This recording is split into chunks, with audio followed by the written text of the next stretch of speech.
Estimadas irmãs, estimados irmãos, que nos abençoe Jesus e permita, o Mestre, que os seus ensinos possam encontrar guarida, morada em nossos corações. E aí, em nossos corações, esses ensinos possam permanecer como um farol a guiar os nossos caminhos evolutivos. O tema de hoje, conforme o Tony enunciou, vai tratar da parentela. Esse tema de hoje está no capítulo 14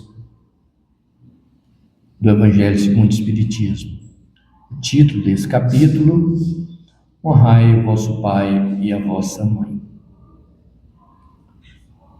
E o assunto de hoje é esse: a parentela corporal e a parentela espiritual. Esse assunto está no item 8 desse capítulo 14. Queremos lembrar nossos irmãos que nós já vimos estudando aqui esse capítulo 14. O primeiro assunto desse capítulo, que é a piedade filial, o nosso irmão Tony foi que abordou aqui conosco na segunda-feira passada. E na sequência, o segundo item desse capítulo é esse: quem é minha mãe e quem são meus irmãos? Quem abordou esse assunto aqui, sexta-feira agora, a nossa irmã Árila.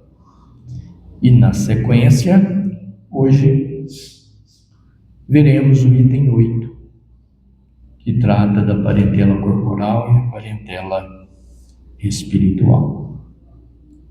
Então está aí a sequência desse capítulo 14 do Evangelho segundo o Espiritismo. E antes de vermos o que é que Allan Kardec coloca nesse item 8 desse capítulo, a respeito de parentela corporal e espiritual, é importante, meus irmãos, a gente pensar aqui um pouquinho a respeito desse assunto, família, parentela.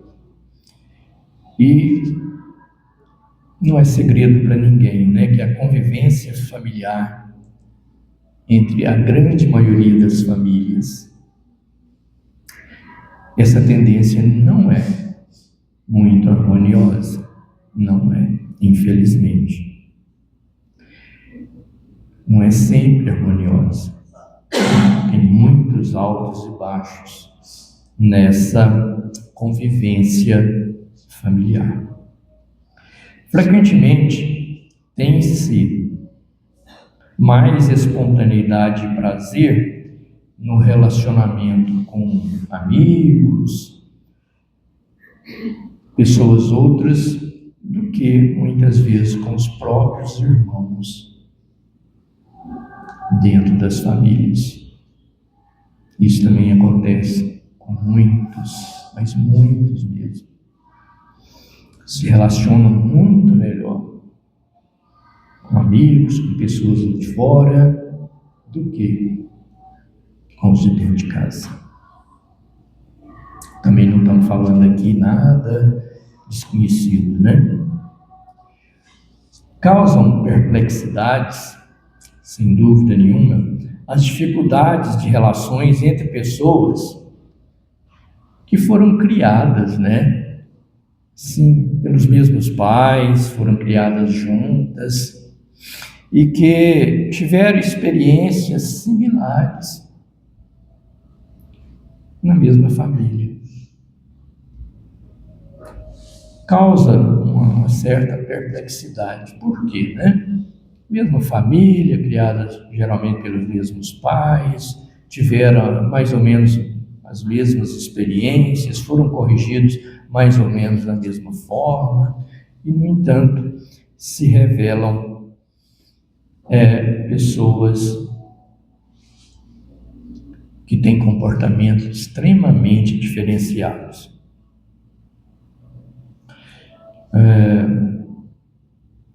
Principalmente nos primeiros anos.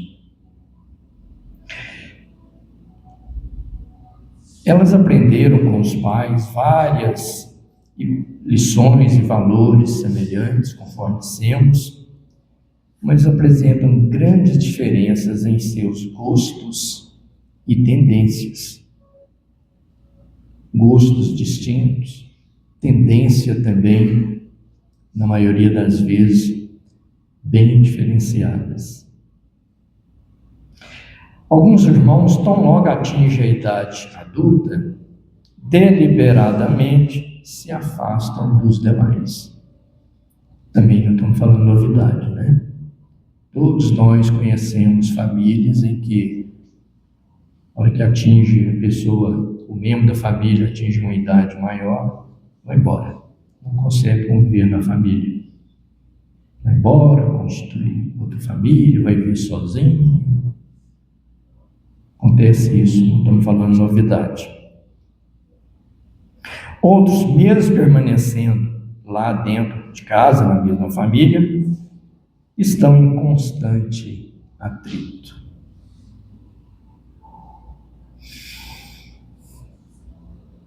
A razão dessa dificuldade, meus irmãos, de relacionamento é explicada pelo Espiritismo.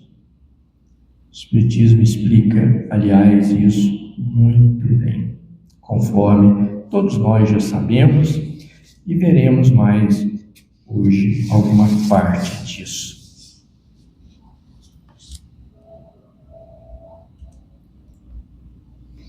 Allan Kardec coloca no Evangelho segundo o Espiritismo, no item 8, os seguintes ensinamentos que nós vamos ver juntos aqui. Ele começa assim, os laços do sangue não criam forçosamente os liames, ou seja, os vínculos, as ligações entre os espíritos. Não criam forçosamente.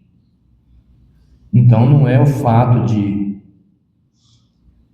descenderem do mesmo sangue, ter o mesmo laço sanguíneo, que isso vai obrigatoriamente, forçosamente, fazer com que entre os membros da família haja liame, vínculo.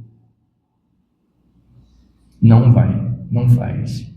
Não tem, os laços sangue não têm poder de fazer isso, conforme já acabamos de falar. Vai dizer mais que o corpo procede do corpo, mas o espírito não procede do espírito, porquanto o espírito já existia antes da formação do corpo. Importante a gente pensar nisso. O corpo vem do corpo, mas o espírito não procede do espírito.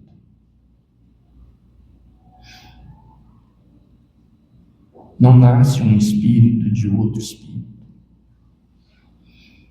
O espírito já existia antes da formação do corpo. Então, quando acontece a fecundação, que começa a desenvolver ali o embrião, o espírito já existia de muito. No nosso caso aqui na Terra, milênios atrás, esse espírito que vai nascer ali, vai dar vida para aquele corpo que está em formação, ele já existia. Continua Kardec. Não é o pai quem cria o espírito, seu filho. Não é, meus irmãos. Ele mais não faz, pai, do que ele fornecer o corpo. cumprindo-lhe, no entanto, cumprindo aos pais, no entanto, o auxiliar o desenvolvimento intelectual e moral do filho, para fazê-lo progredir. Então percebamos que esse ponto da doutrina espírita é completamente diferenciado de outras religiões. Para as outras religiões, o espírito é criado ali no momento da fecundação, no momento que o corpo começa, o espírito também começa. Não existia antes, não, para as demais religiões. Para as demais religiões, os pais fornecem para a pessoa não só o corpo, mas o próprio espírito.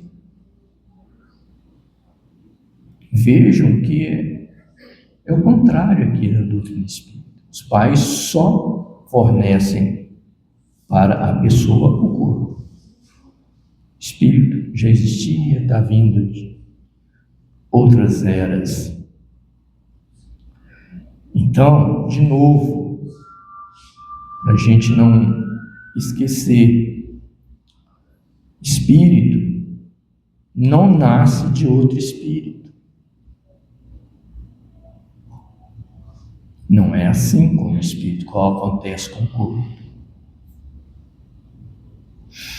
Não dá tempo da gente examinar aqui, mas a doutrina espírita nos explica que o espírito vem de um todo que Allan Kardec chama de princípio inteligente universal. Princípio inteligente universal. Deus cria esse princípio inteligente universal e desse princípio, desse conjunto, dessa criação de Deus, desse princípio inteligente universal, vão saindo os princípios inteligentes individuais, ou seja, os espíritos. Então, todos nós, todos os espíritos, inclusive o espírito de animal, vem desse princípio inteligente universal que Deus cria. É de lá que saímos todos os espíritos. Não tem um espírito nascendo de outro. Certo? Então, de novo, o que os pais fornecem para os filhos é apenas entre aspas, né? O corpo, que é um instrumento extraordinário para a evolução desse espírito.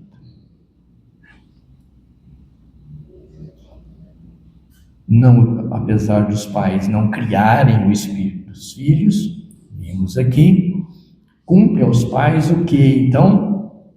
Auxiliar o desenvolvimento intelectual e moral do filho, para fazê-lo progredir.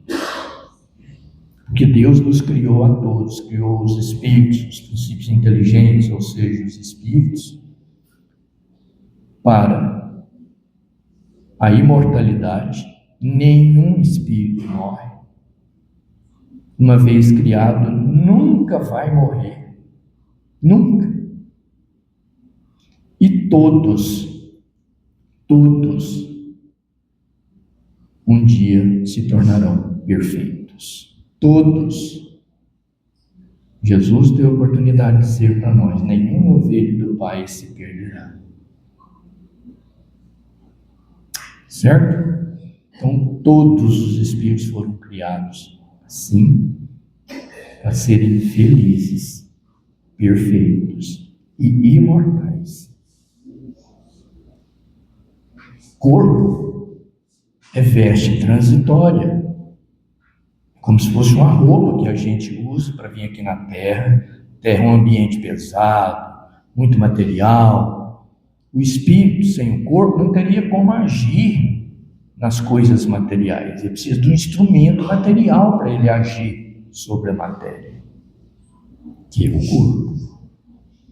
E esse mesmo corpo oferece ao espírito um punhado de experiência que esse espírito precisa aprender para se tornar perfeito. Sem passar aqui pela vida material, o espírito não se tornaria perfeito. O universo é material também, não é só material, mas é material também. Então o espírito precisa aprender tudo sobre a matéria, para ser perfeito sobre a matéria, conhecer tudo sobre a matéria e conhecer tudo também sobre as faculdades morais ou espirituais. Continua Kardec. Os que encarnam numa família, sobretudo como parentes próximos, são as mais das vezes espíritos simpáticos, ligados por anteriores relações que se expressam por uma afeição recíproca na vida terrena. Os membros de uma mesma família, principalmente os parentes próximos, na maioria das vezes são espíritos simpáticos, afins, que já se conhecem de outras relações mantidas quando? Em encarnações anteriores. É assim que as famílias vão progredindo, vão aprendendo a se amar, a se respeitar. É assim, de encarnação em encarnação.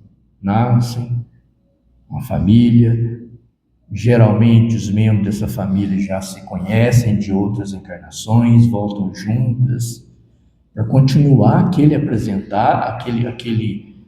estudo, aquele conhecimento já começado em vidas anteriores e que agora nascem de novo para prosseguir nesse aprendizado. É um ajudando o outro, um ajudando o outro. É assim a família, né? Na maioria das vezes. Na maioria das vezes.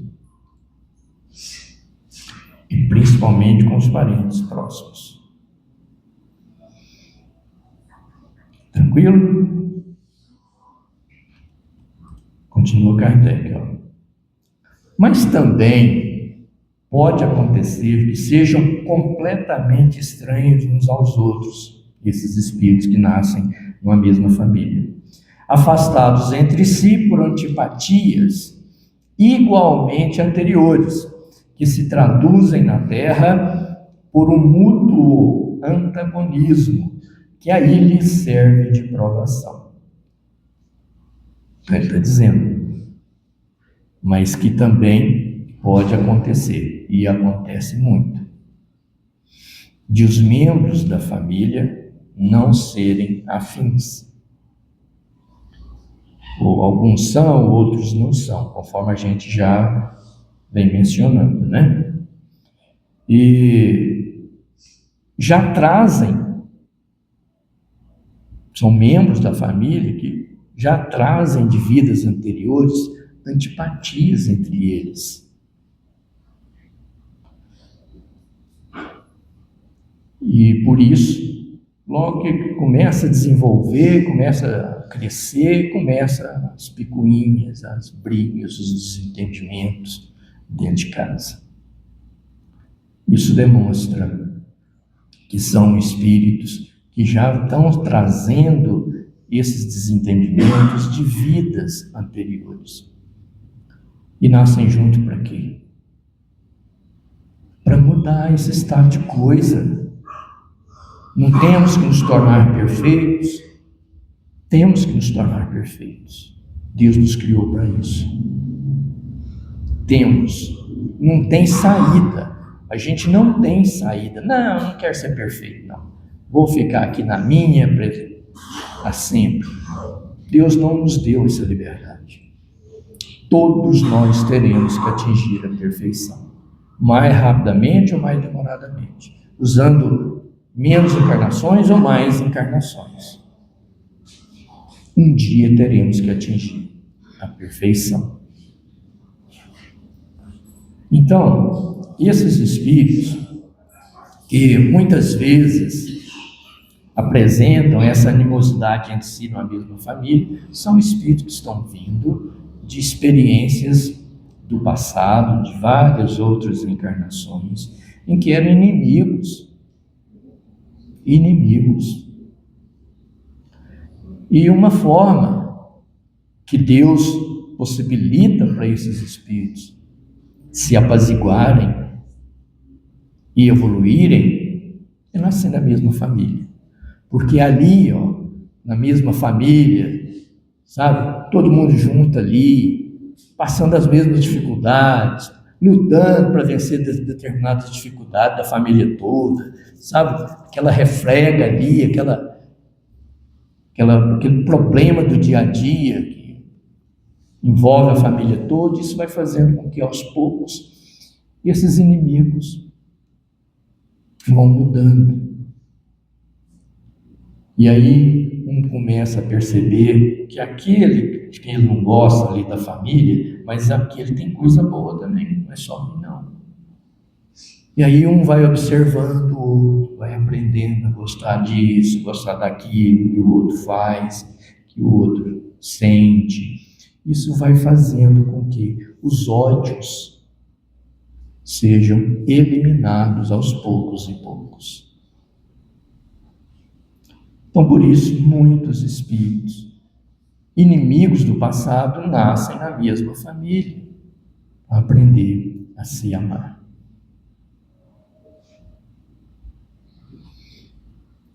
Diz aqui, né? Quando acontece isso, os espíritos que não são afins na mesma família, essa união lhes serve de provação. É um meio de provação. É para quê? É para fazer a gente evoluir. Prova é para fazer a gente evoluir. Então, essa dificuldade ali na mesma família vai ajudar que esses espíritos evoluam.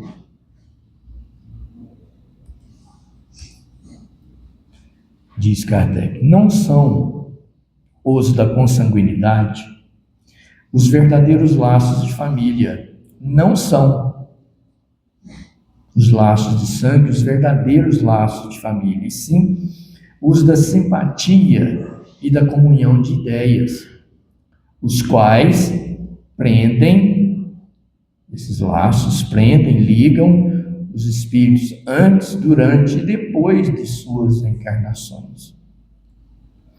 Segue-se que dois seres nascidos de pais diferentes podem ser mais irmãos pelo espírito do que se fossem pelo sangue. Aqui nós já falamos e a gente vê isso constantemente. Uma pessoa que é muito mais unida com o outro dá muito mais certo com o outro do que com o próprio irmão. Às vezes dá mais certo com o outro do que com o próprio filho, com os próprios pais.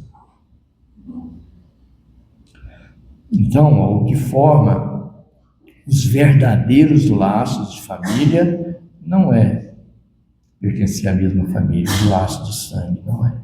É o quê? Simpatia e comunhão de ideias, gostos. Isso é que vai fazer que se criem os verdadeiros laços de família.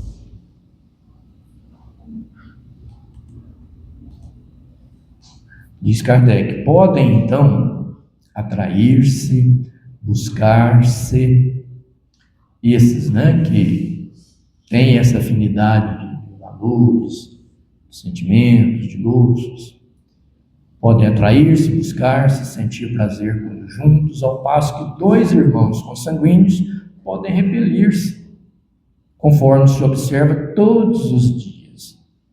Problema moral que só o Espiritismo podia resolver pela pluralidade das existências.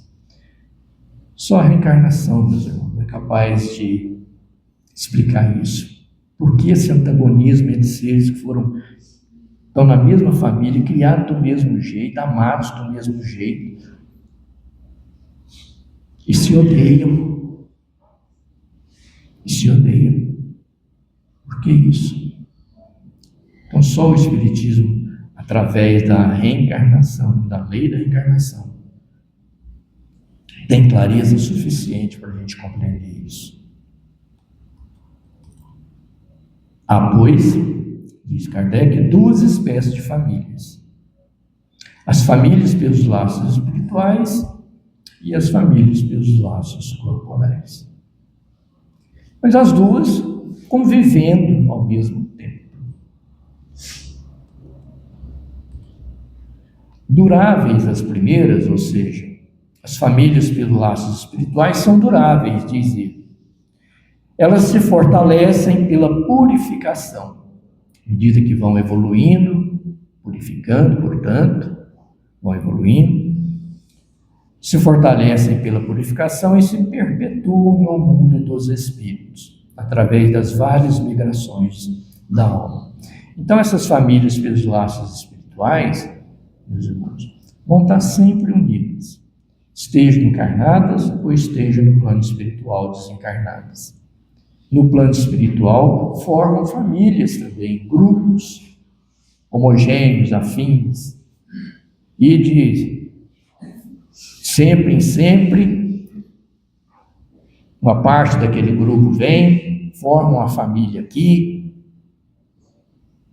desenvolve mais, aprendem mais a se amar, a se desenvolver, desencarnam, voltam para o mesmo grupo no plano espiritual. E assim vai, se vai e vem, buscando a perfeição. De forma que, e aqueles que reencarnam em família e não são afins, com o tempo vão aprendendo a se gostar, às vezes numa vida não, mas vem 2, 3, não sei quantas, vão voltando, vão aprendendo a se amar e vão juntando ao grupo. As famílias, portanto, pelos laços espirituais, vão sempre se ampliando no plano espiritual. É assim que aos poucos nós teremos a grande família universal.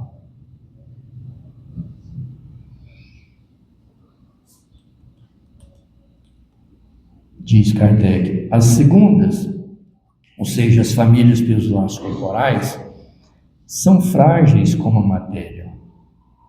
Se extinguem com o tempo e muitas vezes se dissolvem moralmente já na existência atual. A gente vê isso, né? As famílias onde não há essa união de gostos, de valores, de intenções, de tendências, de ideias. À medida que o tempo vai passando, vão se dissolvendo, como nós já vimos, e com o tempo vão se dissolvendo, vão morrendo os membros da família, materialmente falando, seus corpos vão morrendo aqui na Terra, e acabou.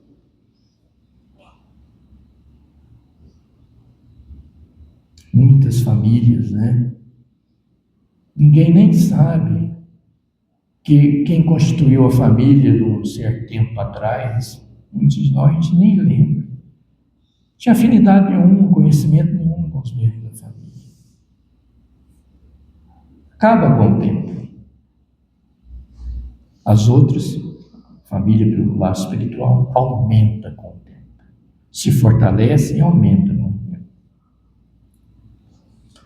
Então, fazendo aqui uma espécie de retrospecto, nós temos as famílias de duas espécies, pelos laços corporais e pelos laços espirituais. Pelos laços corporais, a coluna aí da esquerda, né?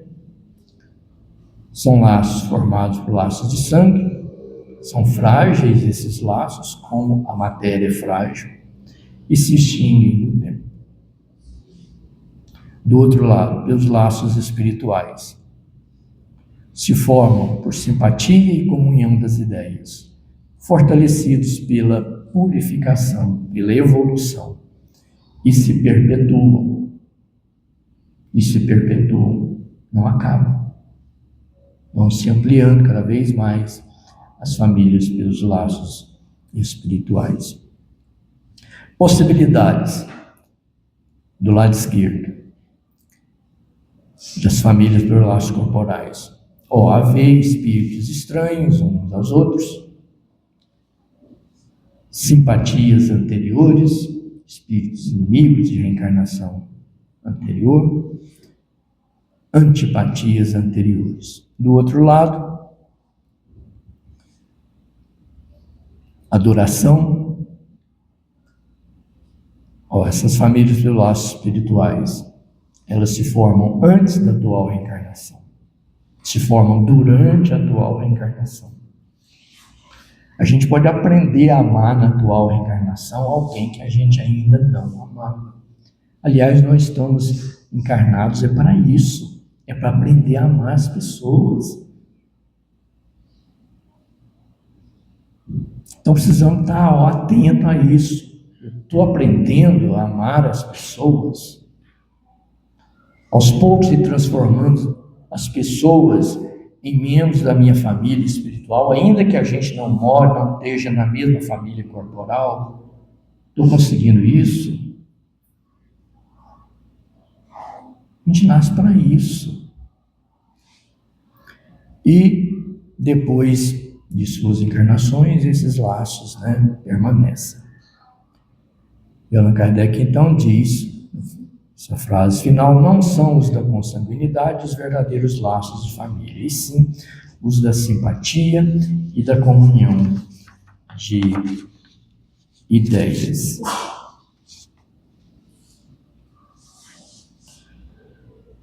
Queremos lembrar os irmãos que a sabedoria divina, Deus, jamais se equivoca, jamais se engana. Deus é perfeito, meus irmãos. A gente muitas vezes não acredita nisso. Acha que Deus está errando conosco, acha que tem alguma coisa errada, Deus me pôs na família errada, essas coisas, Deus não se engana. Não se engana. E se a bondade divina providenciou essa união, é porque se trata de providência imprescindível à melhoria de todos nós, a nossa harmonização com as pessoas. E a lei divina, outra coisa que não podemos esquecer, é que ela estabelece o amor e a fraternidade entre os seres. Nós vamos ter que aprender a amar, ser fraternos com as pessoas, mesmo com aquilo que a gente olha e sente aquela coisa ruim, que não aguenta essa pessoa. Mesmo com isso, a gente vai ter que aprender a amar, mesmo com essa, Nós teremos que aprender a amar o espírito, a pessoa mais imperfeita da Terra.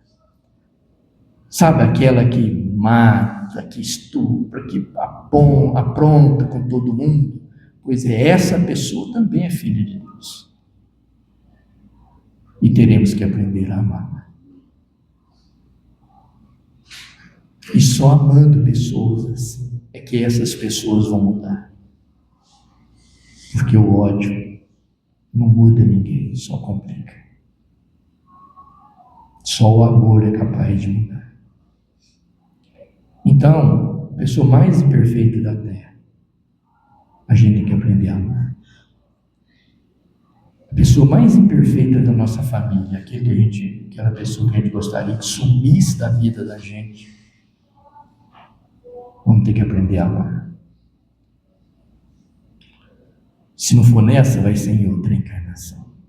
Mas se já estamos juntos, vamos aproveitar essa encarnação. Porque senão a gente vai ter que voltar de novo, numa outra encarnação, com problemas mais difíceis ainda, com os ódios aumentados, numa outra encarnação. Não tem saída, meus irmãos, é preciso aprender a amar as pessoas.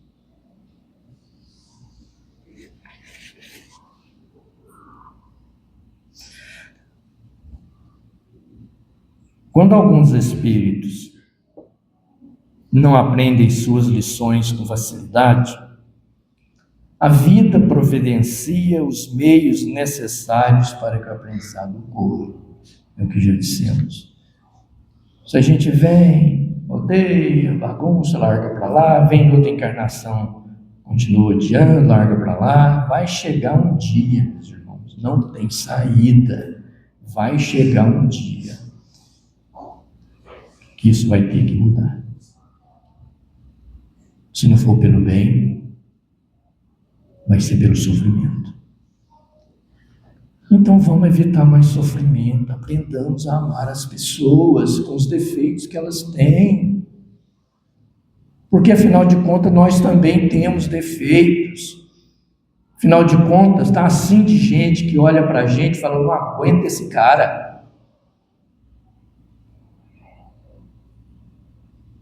Ninguém é santo não, ninguém é perfeito não. E mesmo Jesus, que era perfeito, não foi odiado?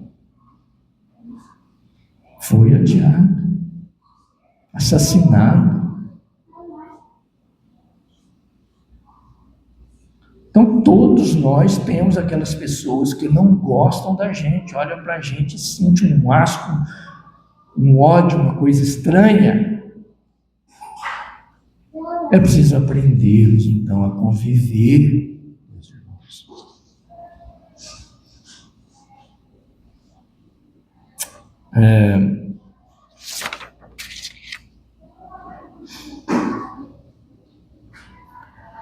Tem uma historiazinha que os professores de evangelização sempre usam, história muito simples. Mas gostaria de trazer essa história aqui, para a gente perceber que é possível ter famílias homogêneas. E teremos nessa história de evangelização da criança um exemplo de uma família homogênea, em termos de sentimentos. A história chama Laranja Madura. Está em uma das apostilas de evangelização da FEB, da Federação Espírita Brasileira. Ela diz mais ou menos assim, ó. O senhor Juca estava trabalhando em um pequeno pomar, na zona rural. Então ele está lá trabalhando na casa dele, lá no pequeno pomar que ele tinha lá, na chácara dele lá. Estava trabalhando no pomar quando achou entre as frutas verdes uma bonita laranja madura e apetitosa. Imaginemos a cena. Está lá cuidando do pomar, pé de laranja, cheio de laranja, e ele viu uma no meio lá, uma madura, apresentando ser muito gostosa. Fazia calor e ele estava com sede. O Juca estava com sede. Por isso mesmo exclamou: que maravilha! Já tenho com que me refrescar. E muito contente abriu o canivete, pronto para saborear a refrescante fruta. Imaginaram a cena? Mas o senhor Juca não chegou a descascar a bonita laranja. Ele pensou na mulher, esposa dele, imaginou-a cansada e suarenta perto do fogão, lá dentro da casa, fogão de lenha. Ela comia, fazendo a comida, aquele calorão, fogão de lenha, e lembrou da esposa lá, suada, cansada, cuidando dos afazeres de casa, e exclamou: pobrezinha, vou levar-lhe a primeira laranja do nosso pomar. Ele estava com sede, mas lembrou da esposa, vou levar a laranja para ela. A esposa recebeu o presente muito alegre. Entretanto, por sua vez, lembrou-se da filha, que não tardaria a voltar do ribeirão, onde ela estava lavando as roupas. A filha estava lá no ribeirão, lavando as roupas da família. Pobre, pequena, pensou a mãe, né? Com esse calor, muito apreciará essa laranja. E isso dizendo, guardou a fruta para a filha. Então o pai não chupou, a mãe também não.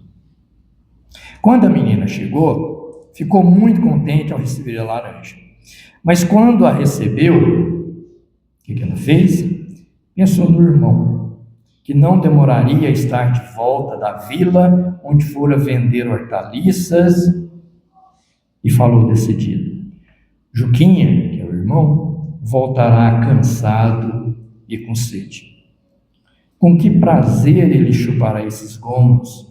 E já feliz com a ideia, a menina correu para a porteira a esperar o rapaz, o irmão, que logo apareceu suarento, cansado, conforme ela tinha imaginado que ele estaria. O irmão, satisfeito com a lembrança da menina, examinou a laranja, tomado de guloso interesse. Dou-lhe vontade para a laranja. Entretanto, quando se dispunha a descascar a laranja, lembrou-se do pai e disse, contendo-se: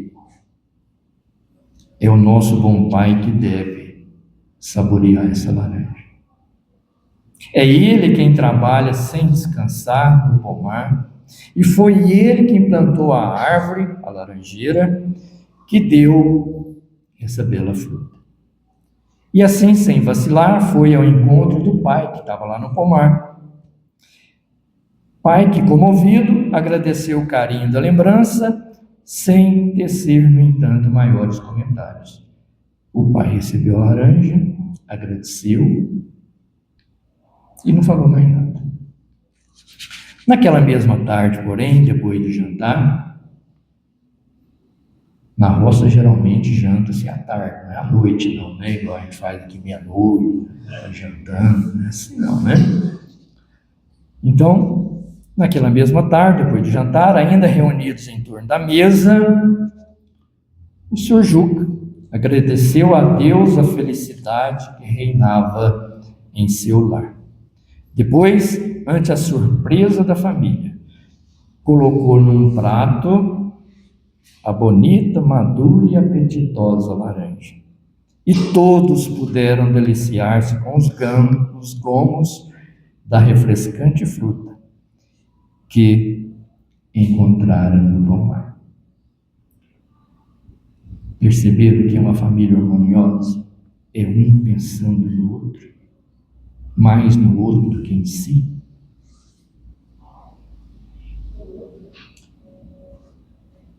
Precisamos lutar para isso, meus irmãos. Precisamos observar como vivemos na nossa família. Se não vivemos de forma egoísta, querendo que os outros nos sirvam. Precisa encerrar. Muito obrigado. Deus nos abençoe.